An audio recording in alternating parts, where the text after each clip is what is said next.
Michel Dupont, bonjour. Nous sommes actuellement sur le terrain des Bicheneuil et on a accompagné José Bové qui est venu soutenir la lutte contre le GCO.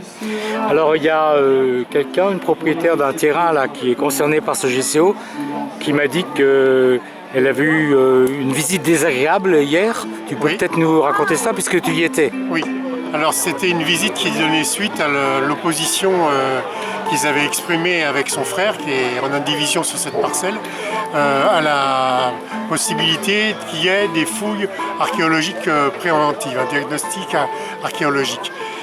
Ça en était resté là, d'ailleurs il n'y avait pas eu de fouilles, donc il n'y avait pas eu de dommages. Et on a été complètement étonnés de voir qu'ils ont reçu tous les deux, avec pas mal d'erreurs de forme sur leur état civil, sur leur année de naissance. C'est toujours assez surprenant de voir ce genre de faute. Mais ils ont reçu une ordonnance du tribunal administratif leur disant qu'un expert accompagné d'un huissier allait se déplacer sur les lieux et également en présence du maire de sa commune d'Ittenheim. Donc nous avons choisi à sa demande d'être présents, de les soutenir et nous avons assisté à cette expertise qui finalement venait expertiser des dégâts qui n'avaient pas eu lieu puisqu'elle avait refusé que les entreprises qui faisaient les diagnostics archéologiques préventifs rentrent sur les lieux. Donc il n'y a pas eu de tranchée creusée. Alors il n'y a pas eu de tranchée creusée, donc on se demande quand même pourquoi malgré tout cette procédure a été faite par Arcos auprès du tribunal administratif, par Arcos Vinci. Ça peut relever d'une intimidation, ça peut aussi servir d'une première estimation de la valeur des terrains en termes d'expropriation, puisque par ailleurs, ils ont été aussi destinataires d'un mémoire d'une offre d'expropriation pour une parcelle qui est ici dans la forêt de Kolbsheim, à laquelle ils ont répondu négativement, mais en dénonçant la faible proposition qui avait été faite. Donc ça montre bien à quel point, et ces gens ont été, pour d'autres notifications, notamment au moment de l'enquête parcellaire, parce qu'ils sont propriétaires de plusieurs parcelles dans plusieurs communes, ils ont été destinataires de dossiers apportés par des huissiers avec des frais d'huissier pour des indemnisations qui sont totalement ridicules à la fin.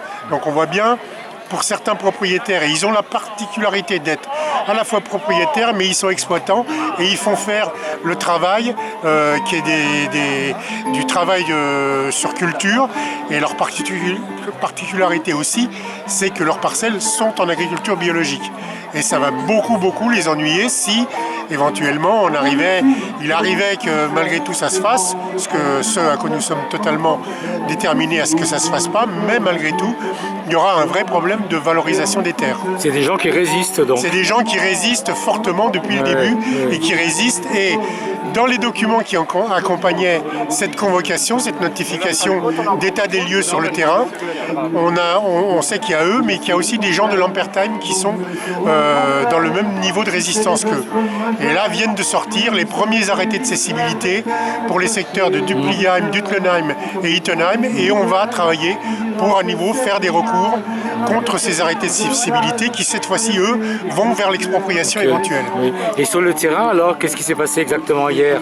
Sur le terrain, on était présents, ils n'ont pas pénétré dans la parcelle, ils l'ont estimé sans rentrer dans la parcelle, dans la mesure où il n'y avait pas de dégâts.